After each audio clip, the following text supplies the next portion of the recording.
तीन दिवस चाललेल्या दिल्लीमधल्या मराठी साहित्य संमेलनाचा आज सांगता समारंभ आहे आणि या सांगता समारंभाच्या निमित्तानं मराठी भाषेचा मंत्री म्हणून मी असेल, आमच्या राज्याचे माजी मुख्यमंत्री आणि विद्यमान उपमुख्यमंत्री एकनाथ शिंदेसाहेब असतील किंवा उपमुख्यमंत्री अजितदादा असतील, हे देखील या समारोप समारंभाला उपस्थित राहणार आहेत। आणि आम्हाला सगळ्यांनाच आनंद आहे की महाराष्ट्र या संपूर्ण दिल्लीमध्ये दिसतो आहे, महाराष्ट्रातली मराठी भाषा या दिल्लीमध्ये दिसते आणि ज्या अपेक्षेनं अखिल भारतीय मराठी साहित्य संमेलन होतं आहे ते मला असं वाटतं की याच गोष्टीमुळे यशस्वी झालेलं आहे। दिल्लीमध्ये जिकडे बघावं तिकडे मराठी लोक आहेत, मराठी भाषा बोलली जाते आणि अभिजात भाषेचा दर्जा मिळाल्यानंतर हे पहिलं मराठी साहित्य संमेलन आहे आणि म्हणून आम्हाला सगळ्यांनाच या साहित्य संमेलनाचं अप्रूप होतं।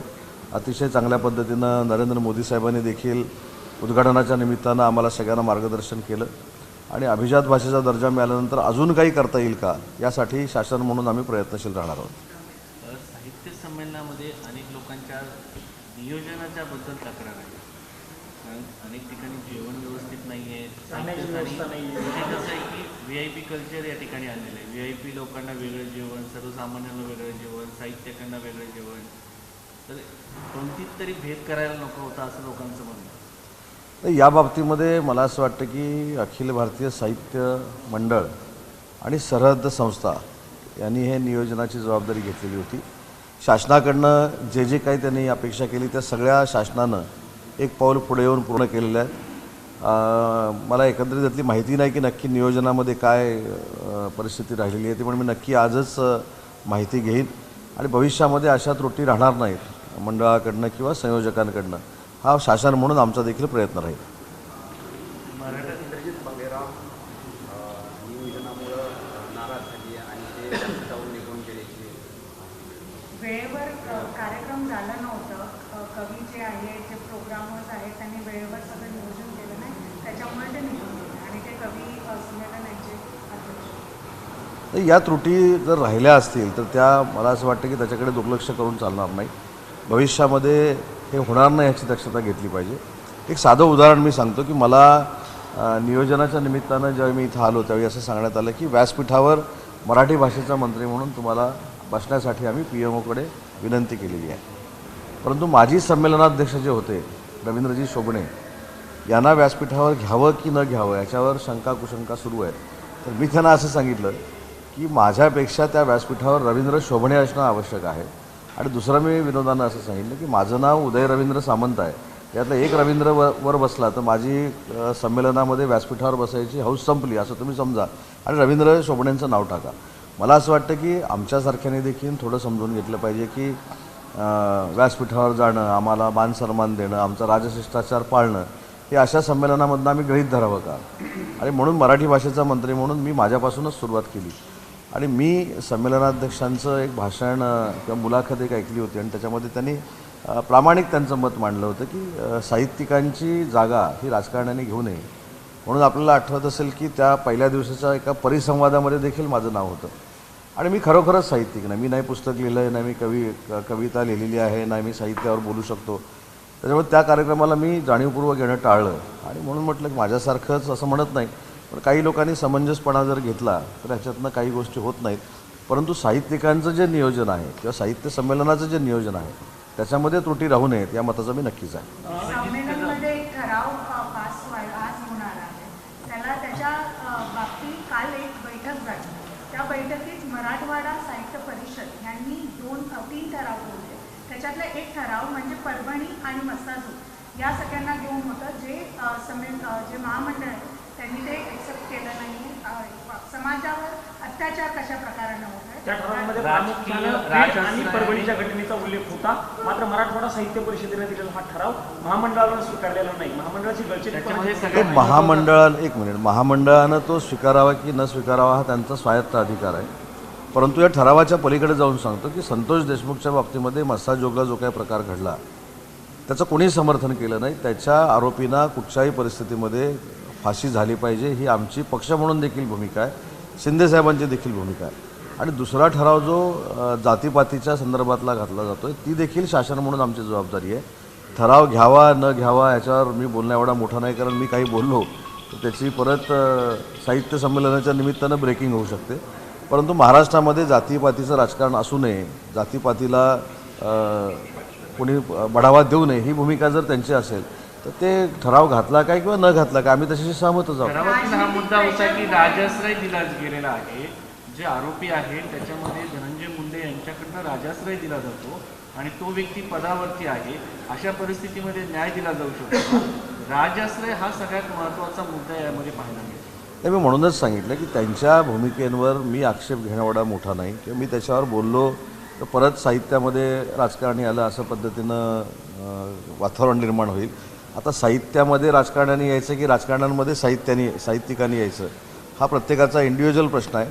पण मला असं वाटतं की याच्यामध्ये माझ्यासारख्या मराठी भाषेवर प्रेम करणाऱ्या कार्यकर्त्यांना न पडलेलं बरं. कन्नड येत नाही म्हणून त्या बस चालकाला या ठिकाणी काळं फासलं होतं आणि आता महाराष्ट्रातून ज्या बस कर्नाटकला जात आहेत त्या सुरक्षेच्या कारणास्तव रद्द करण्यात आल्या. नाही, या संदर्भामध्ये ठीक आहे, राज्य जर महाराष्ट्र आणि कर्नाटक जर बघितलं तर ज्या जिल्ह्याचा मी पालकमंत्री होतो सिंधुदुर्ग, त्याची एक बॉर्डर कर्नाटकमध्ये आहे, एक बॉर्डर गोव्यामध्ये आहे. तर अशावेळी सीमा भागातली लोकं देखील मराठी बांधव आहेत याची देखील जाणीव आपल्या सगळ्यांना असली पाहिजे आणि त्यांनी देखील मराठी भाषिकांवर किंवा मराठी माणसांवर अन्याय करणं हे टाळलं पाहिजे. टाळलं नाही ते होताच कामा नये, कारण आम्ही तिथल्या मराठी भाषिकांच्या बरोबर आहोत, मराठी बांधवांच्या बरोबर आहोत आणि याच्यामध्ये मी स्वतः माननीय मुख्यमंत्री महोदयांना आणि दोन्ही उपमुख्यमंत्री महोदयांना विनंती करेन की तिथल्या मुख्यमंत्र्यांशी बोलणं आवश्यक आहे आणि कायदा आणि सुव्यवस्था बिघडणार नाही याची दक्षता ही दोघांकडनं घेणं आवश्यक आहे. ज्या दिवशी प्राईम मिनिस्टर शरद पवार एकाच व्यासपीठावर होते तेव्हा प्राईम मिनिस्टरनी शरद पवारांना पाणी दिलं. दोघांमधली केमिस्ट्री जी आहे ती समोर आली. अगोदर पवारसाहेब शिंदे साहेबांसोबत, नंतर प्राईम मिनिस्टर साहेबांसोबत महायुती जवळीक वाढते. मला असं वाटतं की याला राजकीय हेतूने हे सगळं केलं आहे असं मानू नये, कारण देशाच्या राजकारणाला देखील एक फार मोठी संस्कृती आहे. मला आठवतं की महाची शिंदे पुरस्कार ज्यावेळी शिंदेसाहेबांना प्रदान करण्याच्या कार्यक्रमाला शरद पवार साहेब होते आणि राज्यगीताच्या वेळी उभं राहताना देखील एकनाथ शिंदेसाहेबांनी शरद पवार साहेबांना म्हणजे त्यावेळी सहकार्य केलं. बरोबर आहे की नाही? बरोबर. तसंच माननीय नरेंद्र मोदी साहेबांनी देशाचे पंतप्रधान म्हणून आणि पवारसाहेब ज्येष्ठ नेते आहेत म्हणून त्यांना खुर्ची सरकवून दिली, त्यांना पाणी भरून दिलं. मला असं वाटतं की याच्यामध्ये हा भारतीय संस्कार आहे राजकारणाचा, तो संस्कार महाराष्ट्रातल्या काही नेत्यांनी घेणं आवश्यक आहे असं मला वाटतं. मला असं वाटतं की याच्यामध्ये राजकीय केमिस्ट्री जुळण्यापेक्षा शरद पवार साहेबांसारख्या ज्येष्ठ नेत्याला म्हणजे देशाच्या सगळ्या ज्येष्ठ नेत्यांना दिलेला तो आदर होता असं मला वाटतं. एक वेगळ्या काळात जी संस्कृती संभावना आहे का की दोघं जण एकत्र येऊ शकतात? आता बघा, नरेंद्र मोदी साहेब आणि शरद पवार साहेबांबद्दल तुम्ही मला प्रश्न विचारला आणि त्यांनी दोघांनी एकत्र यावं की न यावं राज्याबद्दल याच्यावर मी उत्तर देणं म्हणजे कदाचित मी भविष्यात राजकीय अडचणीत येऊ शकतो याचे मला पूर्ण भान असल्यामुळं हा प्रश्नाला उत्तर टाळणं हेच योग्य राहील. एक वेगळा प्रश्न आहे. या केमिस्ट्रीमुळे राज्यातील जनतेला काही संदेश दिला गेलाय. अलीकडच्या काळामध्ये राजकीय कटुता पक्षाच्या कार्यकर्त्यांपासून नेत्यांमध्ये पाहायला मिळते. याच्यामध्ये संदेश असाच असावा माननीय नरेंद्र मोदी साहेबांकडनं आणि एकनाथ शिंदे साहेबांकडनं. राजकारणामध्ये विरोध असू शकतो पण तो तत्त्वाचा ठेवला पाहिजे आणि आपल्यापेक्षा मोठ्या व्यक्तीचा आदर केला पाहिजे, आपल्यापेक्षा मोठ्या नेतृत्वाचा आणि कर्तृत्वाचा आदर केला पाहिजे. ही जी काय परंपरा आहे आणि जी परंपरा माननीय यशवंतराव चव्हाण साहेबांनी महाराष्ट्राला घालून दिलेली आहे, वंदनीय बाळासाहेबांनी घालून दिलेली आहे, त्याचं पालन करावं असा कदाचित तो संदेश असावा. मराठी भाषा मंत्री आहात. राज्याबाहेरही राज्यातील शाळांबरोबर राज्याबाहेरील काही शाळा आहेत त्यांच्या अनुदानांचा प्रश्न आहे. मराठी शाळा बंद पडतायत असं अध्यक्ष स्वतः म्हणताय साहित्य संमेलनाच्या, याबद्दल काय सांगा? साहित्य संमेलनाच्या म्हणजे मला असं वाटतं की व्हायच्या अगोदर मी मागच्या दिल्लीच्या प्रेस कॉन्फरन्समध्ये देखील सांगितलं होतं की दिल्लीमध्ये जी मराठी शाळा आहे त्याला देखील अनुदान द्यायचा निर्णय महाराष्ट्र सरकारनं घेतलेला आहे. एवढंच नाही, मला असं वाटतं की या साहित्य संमेलनामध्ये JNUमध्ये जो आम्ही निर्णय घेतला त्याच्यावर देखील चर्चा होणं गरजेचं होतं. JNU ही संस्था आणि JNUमध्ये शिकणारे विद्यार्थी एका वेगळ्या विचारसरणीचे असतात अशा पद्धतीचा एक उहापोह केला जातो. पण मी स्वतः JNUला भेट दिली होती आणि ती भेट दिल्यानंतर जी मराठी भाषेची अस्मिता होती, कुसुमाग्रजांच्या नावानं मराठी अध्यासन केंद्र हे JNUमध्ये स्थापन केलं गेलं पाहिजे. ते आम्ही स्थापन करतो आहे. छत्रपती शिवाजी महाराजांच्या स्ट्रॅटेजीवर, छत्रपती शिवाजी महाराजांच्या गनिमी काव्यावर तिथं अध्यासन केंद्र असलं पाहिजे आणि मला अभिमान आहे त्याचे पैसे एकनाथ शिंदेसाहेबांनी मागच्या वर्षी तिथं वर्ग केलेले आहेत. त्याचे MSA कोर्स सुरू करणं हा देखील मराठी भाषेचा अभिमान आहे. मला असं वाटतं की ठीक आहे, काही अनावधानानं राहिलं असेल किंवा काही मंडळी विसरली असतील, पण मला जे वाटतं की या अखिल भारतीय साहित्य संमेलनाच्या निमित्तानं JNUमधले 3 जे आम्ही निर्णय घेतले हे मराठी भाषेच्या निमित्तानं प्रचंड ताकदीचे. एक म्हणजे कुसुमाग्रजांच्या नावानं मराठी अध्यासन केंद्र सुरू करणं, मागच्या वर्षी जे 10 कोटी रुपये दिलेले आहेत ते अध्यासन केंद्र छत्रपती शिवाजी महाराजांचं सुरू करणं, आणि तिसरी महत्त्वाची गोष्ट की छत्रपती शिवाजी महाराजांचा पूर्णाकृती पुतळा, अश्वारूढ पूर्णाकृती पुतळा हा JNUमध्ये उभारण्याचा निर्णय जो आम्ही शासन म्हणून घेतला आहे ते मला असं वाटतं की अखिल भारतीय साहित्य संमेलनाच्या पार्श्वभूमीवरचे अतिशय महत्त्वाचे निर्णय आहे. हे साहित्य संमेलन काही पक्षांनी हायजॅक केलेलं आहे का? कारण आम्हाला जी माहिती मिळालेली आहे, दिल्लीमध्ये देवेंद्र फडणवीस येण्याची इच्छा होती, परंतु त्यांना निमंत्रण पाठवलं गेलं नाही अशी माहिती मिळते मुख्यमंत्र्यांना. इतकंच नव्हे तर विज्ञान भवनमध्ये पण काही खूप खासदार, महाराष्ट्राचेच खासदार, त्यांना आमंत्रण नव्हतं, तेही ॲबसेंट होते असं समजतं. त्यांना जागा मिळत नव्हत्या बसायला. साहित्य संमेलनाच्या समारोपाच्या दिवशी ते यशस्वी झालेले असताना काही गोष्टी मला माहीत असून देखील बोलणं हे योग्य नाही, कारण हा साहित्यिकांचा मेळा होता, सारस्वतांचा, मराठी सारस्वतांचा मेळा होता. हे मी 3 दिवस बघतोय, ऐकतोय, त्याच्यामुळे मला त्याला कुठेही कसलाही स्पर्श करायचा नाही. परंतु एक मात्र निश्चित आहे की या सगळ्या गोष्टीमध्ये राजकारण असूनही या मताचा मी आहे. कारण मी मराठी भाषेचा कॅबिनेट मंत्री म्हणून ज्यावेळी पहिल्यांदा काही निधी अखिल भारतीय साहित्य संमेलनाला दिला, त्याच्यानंतर विनंती आली, त्यावेळी कुठेही असं सांगितलं नाही की पुढचे पैसे देत असताना मला व्यासपीठावर घेतलं पाहिजे, माझ्या नेत्याला मानसन्मान दिला पाहिजे. शेवटी हे साहित्य संमेलन आहे, प्रत्येकानं समजून घेतलं पाहिजे. आणि जाणीवपूर्वक आपण जसं म्हटलं की याच्यामध्ये काही जर राजकारण येत असेल तर येऊ नये, हीच साहित्यिकांची भूमिका आहे. मोदीजींनी पण संघाबद्दल घटनामध्ये सांगितलं की संघाने कसं घडवलेलं आहे मराठी साहित्य संमेलनाचं. नाही, मी ते भाषण ऐकलं, त्याच्यामध्ये ते असं म्हणाले की संघामुळं मला मराठी कळली. संघाचा मी अभ्यास केला, संघामध्ये मी वावरलो, म्हणून मला मराठीचं महत्त्व कळलं. अशा पद्धतीचं मला असं वाटतं की ते भाषण होतं. त्याच्यामुळे त्यांनी RSS साहित्यामध्ये आणलं नाही किंवा साहित्यिकांमध्ये आणलं नाही, उलट संघामध्ये मराठी भाषेचं महत्त्व किती आहे हे नरेंद्र मोदी साहेबांनी फक्त देशाला नाही तर जगाला दाखवून दिलं. उदयजी, आता म्हणजे महाराष्ट्र सरकार एवढं साहित्य संमेलनाला सहकार्य करत आहे, तुमच्यासारखे मंत्री आवर्जून बाकी व्यवस्थेतही होते. दुसरीकडे अतुल भावकरांचे एक्सपोर्ट आहे, कुठल्या तरी संमेलनात कुठलं तरी पद मिळेपर्यंत जातीचं लिखाण सोडा नावही सर्वसामान्यांना ठाऊक नसतं. अशा साहित्यिकांनी पंतप्रधान नरेंद्र मोदींवर टीका करावी आणि तेही शरद पवार, ही मोठी गंमतच आहे.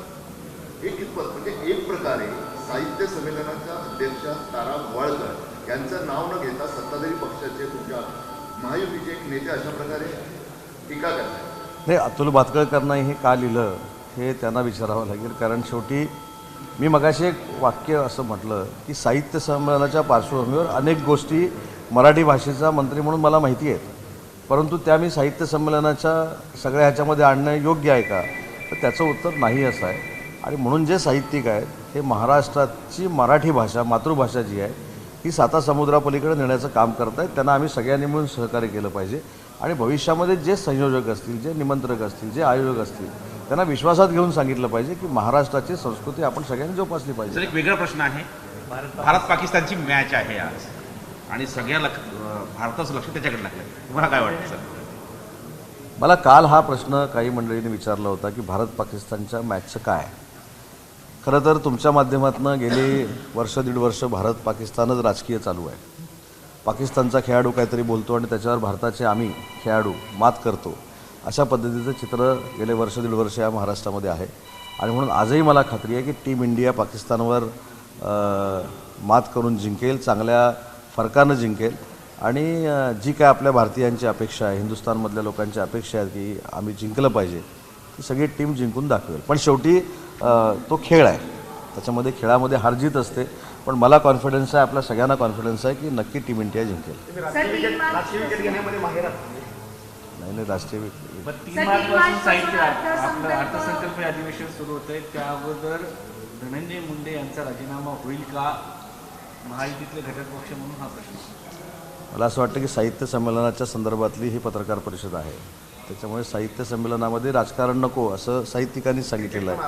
हां सर, क्रिकेट हा अर्थसंकल्पाची काय रूपरेषा नाही साहित्यामधलं क्रीडा हे देखील एक अंग आहे मला असं वाटतं, म्हणून मी क्रिकेटवर बोललो. राजकारणावर का बोलत नाही तर उगाच या पत्रकार परिषदेमध्ये राजकारण आणलं असं आज तरी व्हायला रवींद्र दंगेकरांना पक्षात घ्यायचं चाललंय अशी चर्चा आहे, त्यांच्या स्टेटस चर्चा करतात मध्येच वेगवेगळं काय त्यांचं स्टेटस आता कुठपर्यंत आले नाही. आता मगाशी राजकीय उत्तराला मी सांगितलं की राजकारण नको. रवींद्र धनगेकरांनी काल काहीतरी भगवा मफलर आणि भगवी टोपी घालून स्टेटस ठेवला आहे असं मी बघितलं. त्याच्यावर मी असं सांगितलं आहे कालच की त्याच्यावर जर धनुष्यबाण आलं तर आम्हाला आवडेल. आणि मी कालच त्यांना निमंत्रण दिलं की त्यांच्यासारख्या सर्वसामान्य एका कार्यकर्त्याला जर ताकदीनं काम करायचं असेल, सामाजिक क्षेत्रामध्ये काम करायचं असेल तर एकनाथ शिंदे साहेबांशिवाय पर्याय नाही असं काल मी त्यांना निमंत्रण दिलेलं आहे. सर, एका ठिकाणी लाडकी बहीण योजना चालू आहे, तसंच दुसऱ्या ठिकाणी 17 लाख सरकारी कर्मचारी आहे ज्यांना 8 महिन्यापासून DA मिळालं नाही. त्याच्याबद्दल कसं काय आहे? कसला मॅडम DA? हे जे लोक आहेत ते त्यांना भत्ता मिळालेला नाही आहे. मागील 8 महिन्यापासून राज्यातील जे आहेत हे 17 लाख असे सरकारी कर्मचारी. नाही 17 लाख कर्मचाऱ्यांना जर काही त्यांचे बेनिफिट्स मिळाले नसतील तर नक्की आम्ही त्याच्यामध्ये लक्ष घालू. कारण शेवटी मुख्यमंत्री माझी लाडकी बहीण योजना ही तर चालू राहणारच आहे, परंतु त्याच्यामुळे हे घडलं असं मला वाटत नाही. कारण मुख्यमंत्री माझी लाडकी बहीण योजनेला बजेटेड तरतूद आहे. त्याच्यामुळं हे कशामुळं झालं आहे ह्याचा नक्की अभ्यास करू. आणि अर्थमंत्री माननीय अजितदादा जे उपमुख्यमंत्री आहेत ते देखील आज दिल्लीमध्ये येत आहेत, त्यांच्याशी मी नक्की चर्चा करेन. आता सर एक म्हणतात की एस टीमध्ये जे 50% जी सवलत दिली तर त्याच्यामुळं काय तोट्यात दिली का? मला तर असं वाटतं की 50% जी सवलत दिलेली आहे त्याच्यामुळं ST ही फायद्याकडे जाते जर आपण कॅल्क्युलेशन केलं तर.